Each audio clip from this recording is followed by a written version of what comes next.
बिस्मिल्लाहिर्रहमानिर्रहीम।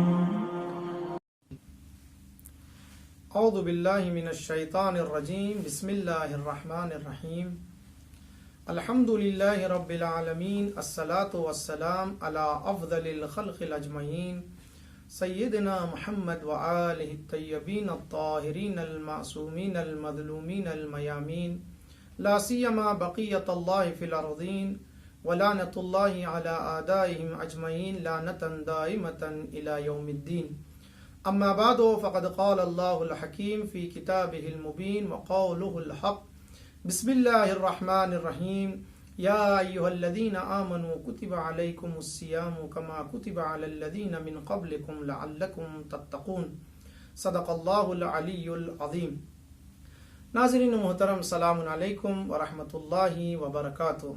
सबसे पहले आप सबकी खिदमत में इस माह मुबारक रमज़ान की तबरीक पेश करता हूँ और उसके साथ साथ खुदा से दुआ गो हूँ कि परवरदिगार हमें ज़्यादा से ज़्यादा इस महीने में इबादत के साथ साथ तौबा और इस्तग़फ़ार करने की तौफीक अता फरमाएं।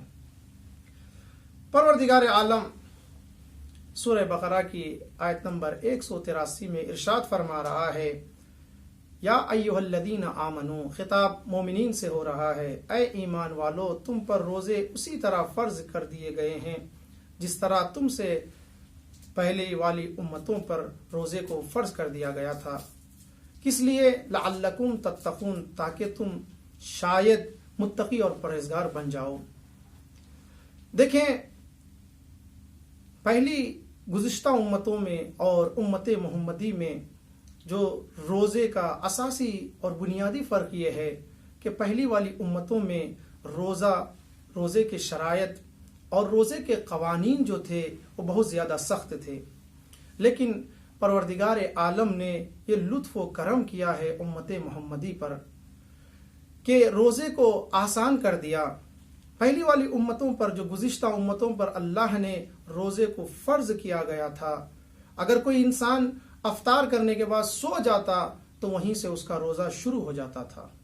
लेकिन अल्लाह ने ये उम्मत मोहम्मदी पर लुत्फ़ किया है कि उसने अज़ान सुबह से लेकर अज़ान मगरिब तक उन चीज़ों से इंसान परहेज करे जो रोज़े को बातिल करती हैं।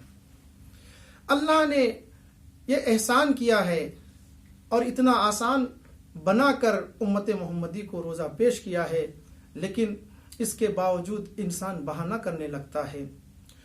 बाज़ लोग ऐसे हैं जो माह रमज़ान आता है तो उसके मुश्ताक होते हैं और चाहते हैं ज़्यादा से ज़्यादा इसमें इबादत की जा सके, कई कुरान की तिलावत की जा सके, रोज़ों को रखे। लेकिन बाज़ लोगों को ऐसे भी देखा है और जब माह रमज़ान शुरू हो जाता है तो बहाने तलाश करने लगते हैं। वो बहाने करने लगते हैं कि रोज़े हमसे रखे नहीं जाते और वो कहते हैं गर्मी के रोज़े हमसे बर्दाश्त नहीं होते, प्यास हमें बर्दाश्त नहीं होती, भूख हमें बर्दाश्त नहीं होती। अगर आप वाक़ई रोज़ों के सिलसिले में देखा जाए, अगर फ़लसफ़ा देखा जाए रोज़ों का, किस लिए परवरदिगार आलम ने रोज़ों को फ़र्ज़ किया है, तो उसका सबसे बेहतरीन फ़र्ज़ ये है कि इंसान अब भूख और प्यास को याद करे और जहन्नम की आग को महसूस करे और अपने आप को गुनाहों से बचाए। यानी रोज़े का फ़लसफ़ा ही यही है कि इंसान भूख और प्यास को याद करे ताकि जो गरीब हैं उनको उनकी भूख और प्यास को याद करे और उन पर रहम करे। अगर आप सीरत अहले बैत में देखें तो किस तरीके से हमारे अहले बैत रोज़े रखते थे। मौला अली अलैहिस्सलाम की ज़िंदगी में अगर आप देखें तो मौला अली अलैहिस्सलाम इरशाद फरमाते हैं, मुझको सबसे ज़्यादा 3 चीज़ें बहुत पसंद हैं। एक, अल जिहाद बिस्सैफ, खुदा की राह में तलवार के ज़रिए जहाद करना, वल इकराम लिज़्ज़ैफ, और मेहमान का इकराम करना, वस्सौम फिस्सैफ, और माहे गर्मी के रोज़े इमाम अलैहिस्सलाम को बहुत ज़्यादा पसंद थे।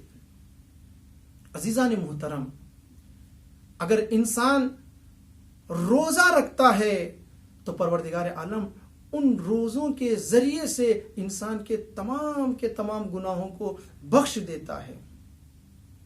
और दूसरी फजीलत यह है इस माह मुबारक रमजान की, वो ये है कि इस महीने को तमाम महीनों पर फजीलत बख्शी है परवरदिगार आलम ने।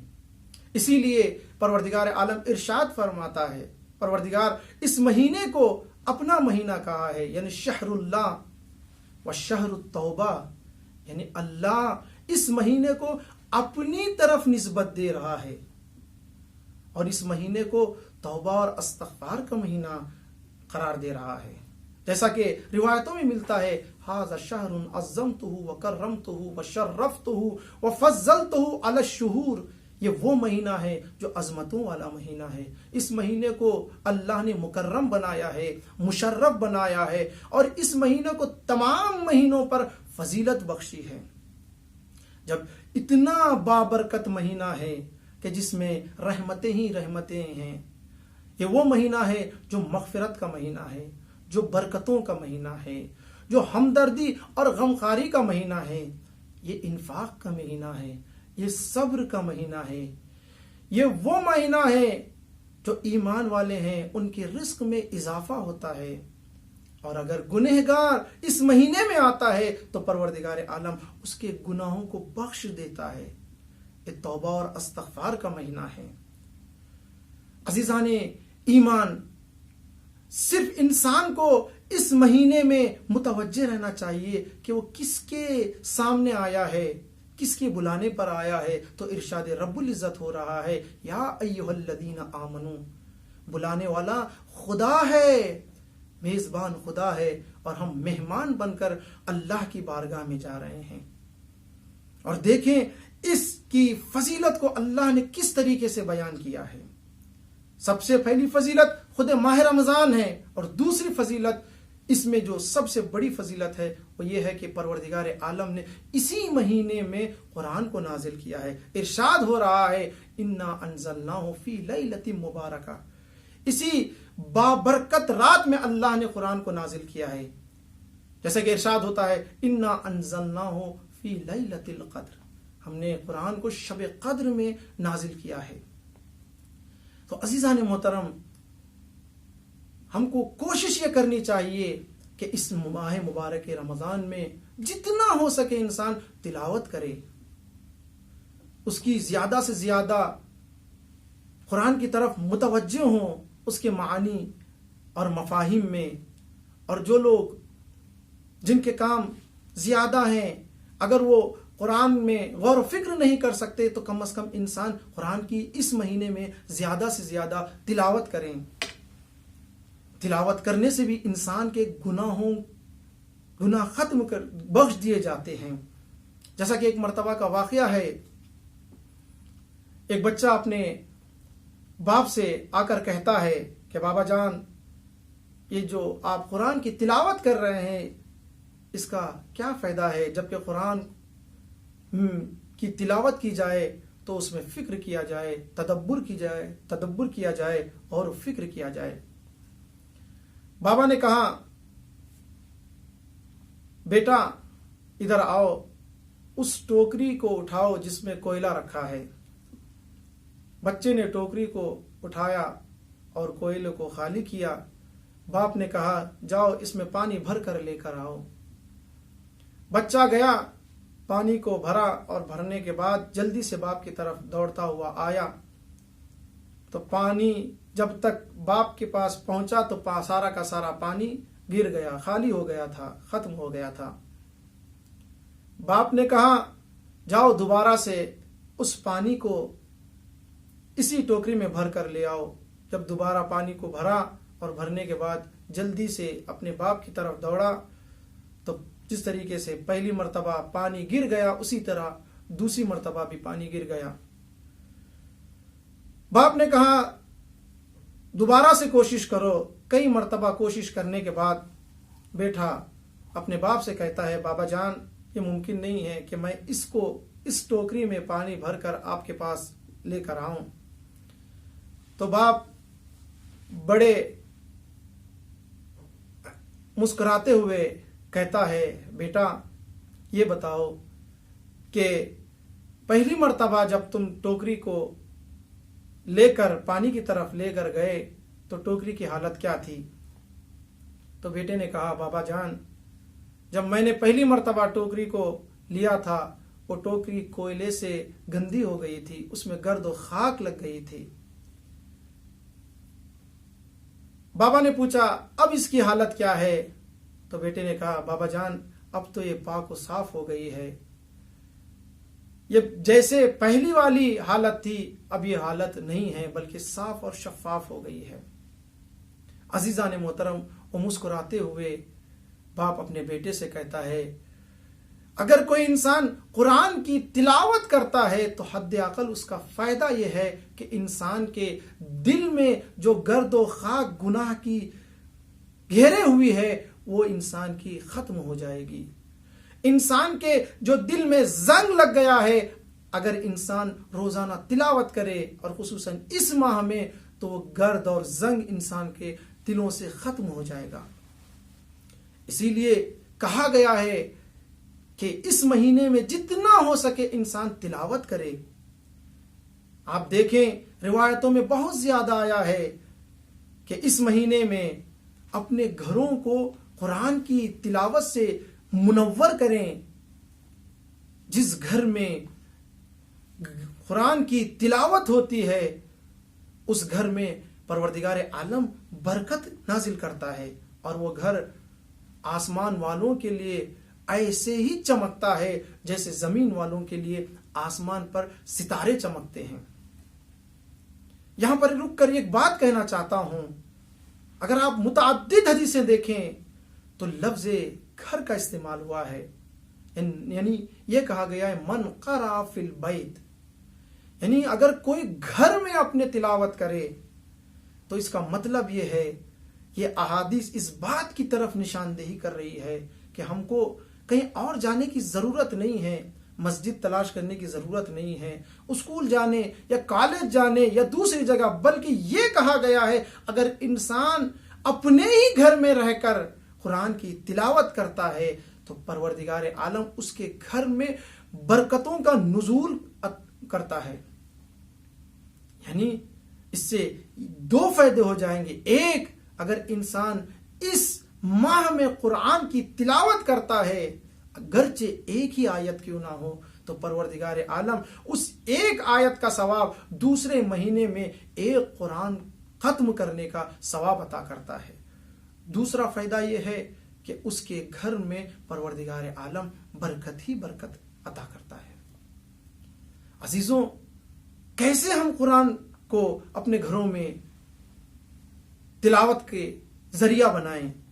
अपने बच्चों के साथ बैठें, अपने अजीजों के साथ, अपने दोस्तों के साथ, अपने अकरबा के साथ, अपने रिश्तेदारों के साथ कुरान की महफिलों को अपने घरों में बरगुजार करें ताकि अल्लाह की रहमत आप पर ज्यादा शामिल हाल है। और तीसरी बात जो इस माह रमजानुल मुबारक में जो अहम है वो ये है कि अल्लाह ने इस महीने में शब कद्र को रखा। कुरान में इरशाद हो रहा है, इन्ना अंज़लनाहु फी लैलतिल क़द्र वमा अदराका मा लैलतुल क़द्र लैलतुल क़द्र खैरुम मिन अल्फ शहर तनज़्ज़लुल मलाइकतु वर्रूहु फीहा बिइज़्नि रब्बिहिम मिन कुल्लि अम्र सलामुन हिया हत्ता मतलाइल फज्र। यानी अल्लाह ने इसी शब में कुरान को नाजिल किया है कि तुम क्या जानो शब कद्र किसे कहते हैं। ये वो रात है कि जो 1000 महीनों पर इसकी फजीलत है और ये अव्वले शब से लेकर जब तक सुबह नमूदार नहीं होती सलामती ही सलामती है। इस रात में परवरदिगार आलम फरिश्तों का नुज़ूल और रूहुल अमीन नाजिल होते रहते हैं। अजीजान मोहतरम, ये वो शब है कि जिसमें परवरदिगार आलम ने कुरान मजीद को नाजिल किया है। ये वो रात है जो मग़फ़िरत वाली रात है, इबादतों वाली रात है, बरकतों वाली रात है। ये वो रात है जो तौबा और इस्तिग़फ़ार वाली रात है। लेकिन इन रातों में कुछ बातों की तरफ इंसान को तवज्जो रखनी चाहिए। क्यों?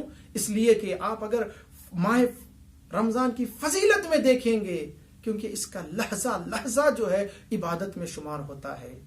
जैसा कि रिवायतों में बयान किया गया है, अगर इंसान सांस भी लेता है इस महीने में तो परवरदिगार आलम उसको तस्बीह का सवाब अता करता है।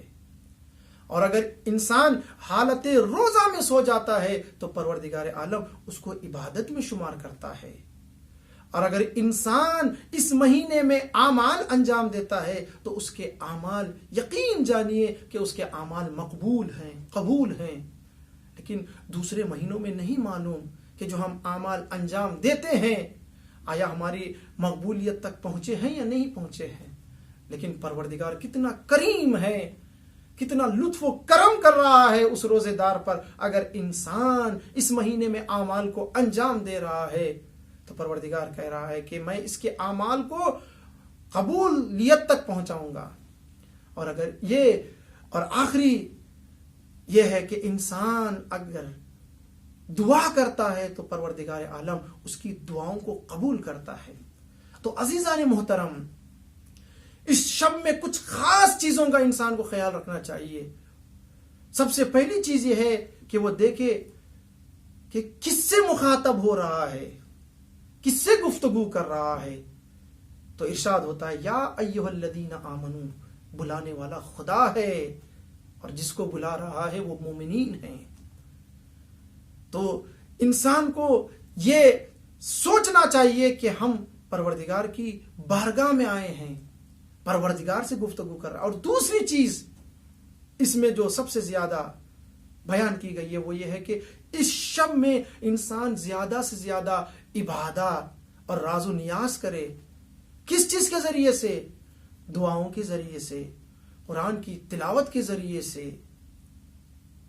आमाल के जरिए से परवरदिगार से गुफ्तगू करे, परवरदिगार से राजो नियाज करे। अगर कोई इंसान परवरदिगार से राजो नियाज करता है तो परवरदिगार उसके गुनाहों को बख्श देता है। और तीसरी चीज वो ये है कि इंसान इस शब में तौबा और इस्तिग़फ़ार में गुजारे। देखिए, बाज़ औक़ात ऐसे होता है हम शबेदारी तो करते हैं, लेकिन बाज़ औक़ात ऐसे हो जाता है कि शब ये गुजर जाती है, हम बाज़ औक़ात हंसी और मजाक में गुजार देते हैं। अजीजों, ये इस शब की जो फजीलत बयान की गई है, इसके हर लम्हा और हर सेकंड और हर लहजा इसकी अहमियत को जाने और इंसान कोशिश करे इस महीने में और इस शब में बिलखुसूस ज्यादा से ज्यादा इबादत करने की कोशिश करे, तौबा इस्तिग़फ़ार करने की कोशिश करे, ताकि इंसान जो गुज़िश्ता माह में गुनाह किया है वह इस माह की बरकत से गुनाह परवरदिगार आलम हमारे गुनाहों को बख्श दे। वस्सलामु अलैकुम व रहमतुल्लाहि व बरकातुहू।